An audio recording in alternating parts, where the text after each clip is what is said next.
Hey guys, welcome back to the channel, and today we're going to be reacting to Top 10 albums of 2024.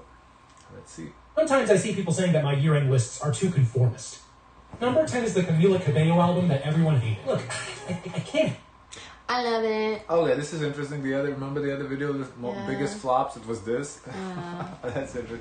I don't think it was the biggest flop, nor do I think it was one of the best albums of the year. I think it's somewhere in the middle. You know, it wasn't bad, but top 10. I love it, I love it, I love it, I Okay, love it. Camila Cabello's fourth album was raked through the mud this year, and instantly as a Charlie XCX ripoff. In most people's eyes, it was effectively doomed from the start. But despite all that, I came back to it time and time again. It's playful, it's experimental, relatively speaking, for a mainstream pop record. The hooks are solid, the production is willing to put together disparate ideas just to see if they pay off. Never forget, she put a Pitbull sample on a ballad about love lost, and it worked.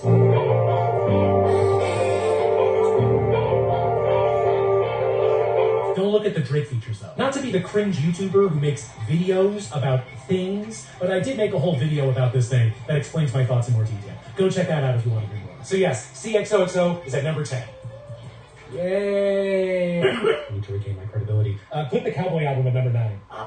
Yeah, that one. Man, this was such a nice surprise. Alinda Segarra's brand of folk music had always been in my peripheral vision, and their 8th album definitely merged into my So life. who's 9? This person? This person, Oh, I thought you put I don't know who that is. In this metaphor, I'm a car. The sounds here were inspired by Alinda's youth as a train hopper, their father's passing, and the inevitable passage of time. Despite the weight of what inspired it, the past is still alive, feels cozy. The withered history in its songs comes across like a dear friend telling you these stories over dinner or an open flame. This album's tremendous power is it. Looks like it would be country.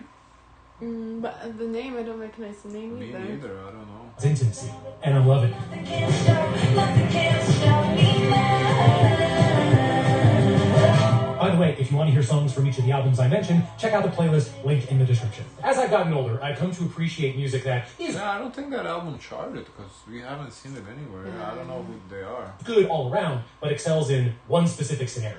For example, I flew a lot this year. I actually like flying, and I like listening to music that accentuates the whole flight thing. So I put on this new Cash Cobain album on a whim, I pop some melatonin, and I achieve a state that no mortal has ever known. The term thrown around with this guy is sexy drill. Cash Cobain's production style takes the core of drill, but gets some new furniture in, light some candles, lay some flower petals on the bed. The result is frankly hypnotic. The sound is spacious and lush. Every song is about 2 minutes, so you're never bored, except for the one song that's 7 minutes for some reason, but I still liked it. And meanwhile, Cash Cobain is rapping like the horniest man to ever live. Have you ever tried writing music this horny? It's certainly more than I could. Where? Oh look, Kendrick opened his mouth. Somebody put him on Mike the Snare's top 10 albums list right now. Drake did have it. Kendrick at number 7, huh? I mean, you have a pretty good album. Maybe we should do our own top 10. For 2024? Yeah. I'll with that line. To give you an idea of this man's year, Kendrick Lamar dropped a great album in November, and it will likely be the least remembered thing he did in 2024. But while Not Like Us or Meet the Grams may have defined Kendrick this year, GNX was certainly a welcome surprise. This is the victory lap after the victory lap. This is when it's 4 a.m. and the party's still going and no one wants it to stop. Everything on here treads ground that Kendrick has covered before. Production that's West Coast to its core, check. Kendrick reckoning with himself and his place in music, check. Saying words funny, woke up looking for the broccoli, check. It's just another reminder that he's one of the best doing it. Also, bringing in the mariachi singer, Dara Barrera. I mean, she sounds great, but here are a bunch of album predictions. Kendrick Lamar's next album is entirely him playing flamenco guitar, and the only guest is Meghan Trainor. Add that to my list of predictions that I was like 40% right about. And here's another one. Fabiana Palladino is going to make a great tube and throat singing album that ends up on my 2024 year-end list. Mostly right, I just missed the genre. Fabiana Palladino is the daughter of Pino Palladino, and if that name rings a bell, a person of class and taste, I see. Pino is a prolific bassist. I guarantee he's on at least one of your— Wow, interesting list. We have like rappers, and we have like, I don't even know who this person is. Yeah, damn. Wow. Okay. favorite records. Bass is all about groove, and while she doesn't play It's a different list because usually when we do these lists, it's the top, you know, The regulars. The regulars, yeah. This is very surprising. on her debut album, Fabiana's music embodies groove to its core. pulling sonic influence from the soul and pop of the past, crafting densely ornate soundscapes and memorable hooks, getting Jai Paul on a song. That man's done like 4 things in the past decade, so you know it's a big deal. Flaviana knocked it out of the park this year, and I am very excited for whatever she's going to do next. Since we're halfway through, let's blow through some honorable mentions real quick. Jack White made a no-frills back-to-basics rock album, and it was his best in years. St. Vincent also got back to her rock roots, and it slapped. JPEG Mafia continues to find new ways to split my skull open. Yochi's latest mixtape was great. She had an incredible rise in 2024 after putting in work for several years. So naturally, everyone on Twitter thinks she's an industry plant. Sydney Sprague released a deluxe version of her... Really? I don't feel like she's an industry heard plant. that. Yeah, I never heard that either. I guess we don't use Twitter, that's why. Album from 2023, so it's an honorable mention by technicality. For real, this album is outstanding. I discovered it right as 2023 was ending. The deluxe is even better.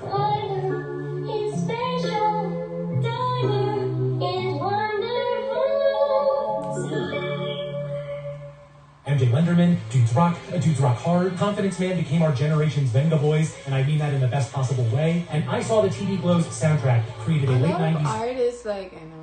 A lot of people I've never heard of either. That's so interesting. That is very interesting. Early 2000s sonic backdrop for one of the most striking movies of the year. Those last 10 minutes or so? Good God. Number 5 on this list was the most difficult to pick. You do these lists long enough, and you find that usually the tail ends reveal themselves quickly, but it's the middle that takes time.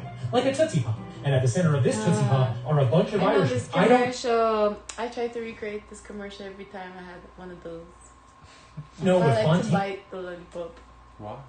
To get to the center faster. DC put in their album making juice while making romance, but whoever bottles it and sells it will be a millionaire. Their unique blend of raucous, I think it takes attitude-driven... like 300 and something licks. You count? No, I think the answer was revealed. just hits harder this time around. Maybe it's something in the hooks, maybe it's the presence of James Ford as producer, maybe it's one song being inspired by Akira, but it all just comes together brilliantly. The feeling of hitting business if it's momentary blissness is always there. Special shout out to the closer Favorite too, which is like the most optimistic thing Fontaines have ever made, and I love it dearly.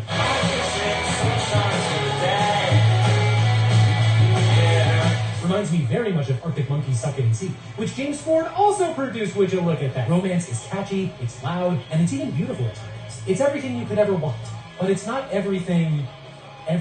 These guys have been making consistently good pop-adjacent music for a decade, and like the Irishmen who live in the Tootsie Pop, they scored a slam dunk with Mountain Head, the world's first mountain-type album. Like, that's partially a joke, but this is actually a concept album about a society that... Wow, nah, this is wild. I know like, 3 people from this list in total so far? It's fixated on building a bigger and bigger mountain. But I like how you put everything together. Those at the bottom doing all of the hard work, all those at the top. His list is just the title. It's not my top 10. Top 10 I thought would be more like objective, but it seems like very personal. Stay there and rise even higher.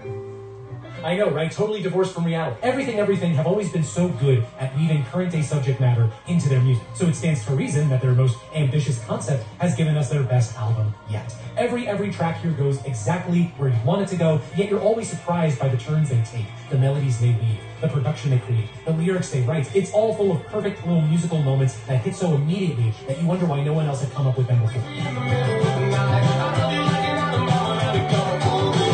I hope these guys are able to sit back and reap the rewards of their hard work.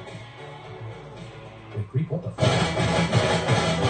Come on in, Sweep, and welcome to the Greep. Jordy Greep is best known as the frontman for the now defunct Black Midi. Their music sounded like... And also... But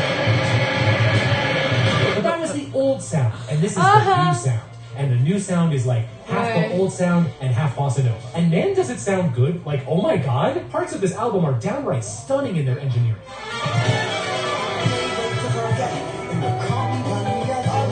Listening to Jordy Greep is like listening... That's different. To Cash Cobain, because they're both the horniest man to ever live. Except while Cash's horniness is played straight, Jordy's horniness... Sorry, I just realized how funny that is to say. Jordy's horniness is in service of the characters he plays in his songs. Jordy took lyrical inspiration from guys he met in bars and clubs, sad sacks or jerkheads on the surface, but with relatable or at least just empathetic backstories. I can't wait to enjoy this more before the internet starts taking the lyrics at face value and calls it male manipulator music. Please insert disc 2 to progress the video. Directly into your forehead. Magdalena Bay simply cannot misdemeanor Slay. Imaginal Disc reveals itself the same way the band's last album did. You go through it once and you enjoy it well enough. Then a couple of days later, one song really burrows its way into your noggin. A few more days later, another song beckons. This process will continue with different songs until the whole album has set a permanent space in your brain, and you'll be happy with it. The pop music that Magdalena Bay has made here. I feel that way with Sabrina Carpenter. Like, I felt like, I wouldn't really like Espresso, but then there was other songs too as well that started to like seep into being my top faves. Mm-hmm. The sonic stick from Mercurial World and runs with it, revealing new depth. I feel like with Sabrina, when we reacted, whenever the music video we did, I was like, it's a good song, it's a good song. It's just, she kind of came to our attention when the music videos dropped, And intricacies of what their sound can be. Mercurial World was Banjo-Kazooie, and Imaginal Disc is Banjo 2. Their third album, we'll get to make the songs ourselves. And now, my #1 album of 2024. I can't even guess. Honestly, yeah. And so this common, most basic as taste in music? I don't think it's basic. It's definitely not basic. This is very complex, if anything. Sometimes I see people saying that my year-end lists are too conformist. This won't make them happy. Wow. But come on, of course Brat was the best album of 2024. Like, are you kidding me? Charlie XCX had her biggest year since Boom Clap, and it was... Okay. I'm gonna know why he thinks that. This list is so wild. Okay, wow. It's like in my head, I'm like, can we be friends or not? Like, we can only be friends if we can share the aux chord. We can't be friends if you were just playing stuff just to play stuff. Yeah, this list is wild. The culmination of everything she's done musically up to this point. The production from Charlie and Iggy Cook and the rest is brash and unapologetic. The lyrics balance what you'd expect about partying and lines and white powder and Ziploc bags with genuinely sincere reflections on aging and building a meaningful relationship. The green is green. Here's to you, Charlie. Brat summer forever. I'm gonna go commit tax fraud in honor of you because it's a brat thing to do and you said I could do it. Thanks for sticking around this. Wow, okay. Very. Let's see his comments. Very. Someone say it's basic. Yeah, the list is anything but basic. Yeah. Someone said he made a video about Kendrick Lamar album to prepare us for what he's putting at the top. Whoop. I think so. It kind of worked, but I am still surprised. I have been surprised through and through. Wow. Okay. Huh. Guys, I want to know your thoughts. I don't know if we could come up with something like this. Yeah, not like this. I don't know what Yeah. Because now I want to find something so obscure. I don't put on my list. We're like, this isn't part of my tops. Yeah, I guess. Because you don't want to put like what's already been shown like on Billboard. You want to put. But if that's what you listen to, that's what you think is good. I mean, I kind of feel like billboards tell you what's what's popular is what people stream is what's popular. Like, that's what's good.